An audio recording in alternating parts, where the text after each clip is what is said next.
Gary, injury list, how is it? Is it shortening? Yeah, it is. It's, a bit of progress has been made this week. We've trained today, and we'll see how they react to the session. But we're certainly hopeful that we've got a couple back. And who might they be? The ones that are injured. Not going too much away. There is talk that Dylan Connolly will be available this weekend. Is he likely to feature this week? The likes of Dylan and Harry, obviously we're more short term. They're the ones that we're looking at getting back this weekend. I think Jordan Gibson's getting there after a problem with his calf, and Matty Palmer's making great progress, which is a real bonus. And we're not getting ahead of ourselves, but he is he's made progress and probably just ahead of schedule, which is delighted for us and for him, because he's been a good player for us already, and there was only more to come from him. So how big a boost is it then to have Dylan and Harry back for you? Yeah, I think we were stretched the last time that we played in terms of the squad, but I think the impact that the pair of them have made since they've been at the club is massive. Dylan with his pace, and he puts teams on the back foot, and then obviously I've known Harry and what I signed him before, so I knew exactly what he would bring, and he's done that. I think in terms of the number of assists that he's got. Last time out he played, he scored, and then unfortunately he had to come off, and it was a great goal, and he'll want to build on that. So to have those two back, gives a massive boost to the squad, and a timely one at that. And Dylan coming back for you obviously is great, but for the crowd as well, he's one of those that gets them off their feet. He's brilliant. His passion and his energy. And like you say, the work rate that he has, the fans have identified with him, and long may that continue. That relationship that they have.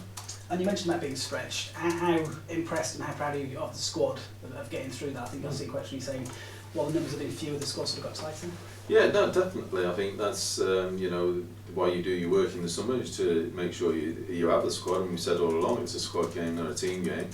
And they've stepped up to the plate. Whoever's come in, whoever's been asked to do the job, everybody knows their roles and responsibilities, and it's been pleasing from that point of view. And you don't want to go through these moments, but obviously when you do, you learn a hell of a lot more about your group, and we've learned a great deal about ours and how close knit they are together. And Saturday's postponement, was that a frustration for you, given that you're going into it on the back of that 12-hour defeat?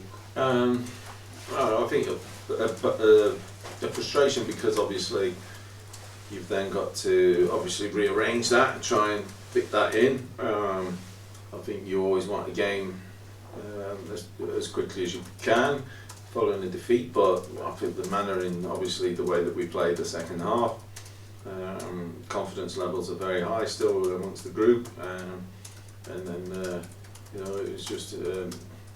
It was the right decision, obviously, because I went there. I was there at 9 o'clock as well. But what it did do is obviously give us a bit of time for one or two to recover. So frustrated a little bit, but there was a little bit of a blessing in disguise for the injured lads. And did you get the squad in on that Saturday, or use it as time off? Or? No. With what we've got coming up and what we'd had the previous week or two, like I say, we were down to our last 15 bodies, I think it was, going into that game. And then there was a possibility that Hope Akpan might miss that because he became a father that weekend. So congratulations to him and his partner. So yeah, we were going to be stretched, but we still wanted to play the game.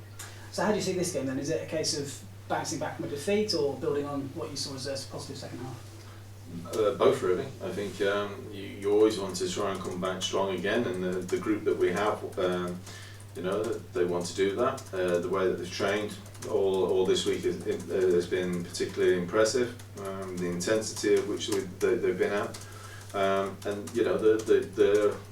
there's a freshness about us because of the fact that they had the weekend off, and they're really looking forward to what should be a good footballing game with two good footballing teams. Yeah, Exeter at home this weekend. Is this the biggest test at home so far this season?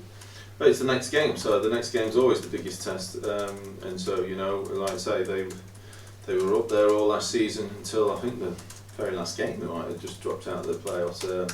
And they've strengthened again this season. They've got a manager that obviously has had them for over a season now, and that helps. And they've started off very well, but we've identified areas which we feel that we can cause them problems. And given that they're up there, are you expecting a more open game?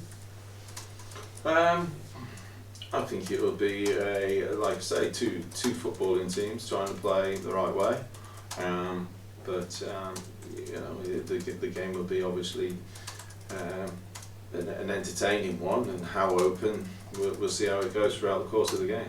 And how much do you read into their sort of recent away form? They've not won away from home in the last one. Does that have any bearing at all? No. Well, Vale haven't won away from home until they come. It doesn't. It just, it is a cliche, I know, but it's the next game. We prepare for that and have to go and deliver, the performances that hopefully can get us the 3 points.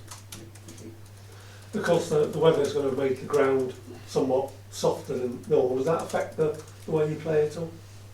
Not at this moment in time. If the game had gone ahead last Saturday, it would have done, because we'd have had to have played over lake that was in the pitch. But no, the conditions obviously throughout the course of the next couple of months we'll have to take into consideration. But we'll deal with that as they approach. And of course, you've got a few games coming up, and the FA Cup one. How much do you look at games and think, I need to do this, I need to do that? Not necessarily about the players, but preparation and stuff. Yeah, no, that's already been taken care of the whole of this month, because coming November, we have obviously trip to Colchester, we've got the trip to Shrewsbury, we've got a trip to Plymouth. The preparations for the whole month are already in place. Obviously, as and when, if we needed to tweak them, we would do so. But we've got to keep a mind on it and everything, really. Cheers. Say about all these long trips coming up next month, Gary. So talk about the season's perhaps getting into it's sort of into the nitty gritty part. You're sort of well into it now, aren't you? And you've got these long journeys and challenge. We knew they were coming. You just get on with it, and the players will just get on with it. We're fortunate in the sense of that even with these long journeys, we will prepare properly. We'll travel down the day before, and get ready for it that way. But first and foremost, we've got to try and put our performance on Saturday and try and get 3 points. You're saying about obviously the squad has been a bit stretched of late. Yeah. I mean, players involved. A lot of people are asking me about Shane McCartan. He's sort of had little bits. He hasn't had that many starts yet. I mean, is he sort of very much in your plans, or is it a case of trying to fit him in? He is. No, I've been a big fan of him ever since I arrived and banged the drum for him. He's initially not got started on through injury, and then picked up another one, and then they came on and scored, and I think he came on against Oldham and excited us. So it is somebody that can produce match winners like he did against Swindon. Hindsight, probably should have put him on in one of the games a little bit earlier, but we've got competition, and especially in that forward line where you talk about Remy, Dillon, Harry, Pritchard, Zelly, Varney, Clayton obviously when he's back fit. So it's important that you have a squad of those, and Shea's part of that. Is he quite good at sort of waiting for his opportunity as well? He has been so far. We'll see what happens as the season progresses. But no, I think when his opportunity arises, he's certainly one that would do everything in his powers to take it. I think also that I personally don't want players that are sat in the squad happy at being out of the squad. I don't get that. I don't. I think if I'm looking at someone and he's happy in his word because he's not playing, there's something wrong.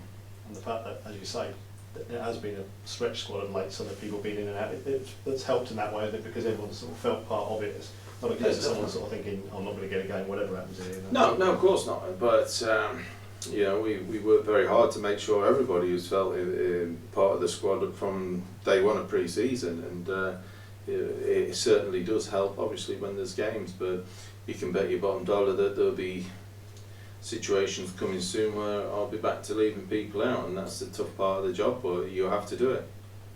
While we're on that note, I'm asked you a couple of weeks, Jake Reeves. I mean, obviously last time I think someone said, you said he was sort of joining in a little bit of training. I mean, how far down the line has Jake got?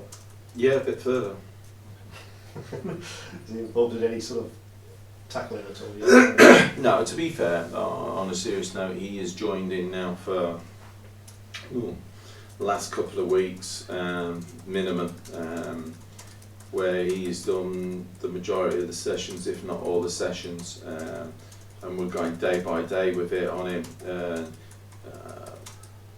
I've been massively impressed with him, how he is, his character, but on the training pitch as well, he adds a little bit more to the group. And you know, I can't speak highly enough of the lad in terms of the impact that he's had on the squad whilst still being out of the team, you know, and in training, when he's been with us for the last couple of weeks now, his experience, his knowledge of the game is very good, and he keeps passing that on. He helps the young ones and the old ones, you know, and he's very vocal, and you know, hopefully, you know, he progresses now to the next level. And he's doing all that work on the plane, is he? Not Oh yeah, no, he's been the last couple of weeks, like I say, you look at him now as just a normal player that's training with us. Yeah, which is probably what he wants, isn't it? Yeah, exactly. Yeah. No, exactly. He's getting better and better and stronger and stronger every session. I ironically spoke to him this morning and said, "How is it?" And he went, "Best it's been today." Yeah. I mean, is there in the pipeline some kind of a game of some sort? Yeah, no. At some stage, we're going to have to obviously go to that next stage with him. It was important that when he did join back in a couple of weeks ago, people got excited and said, "Oh, you know, we'll put him back into training fully, and then they'll want a game." But no, we'll go step by step with him, and you know, the next stage obviously for him will be to have 45 minutes somewhere and see how he goes in that, and then how he recovers after that. That's the most important thing as well.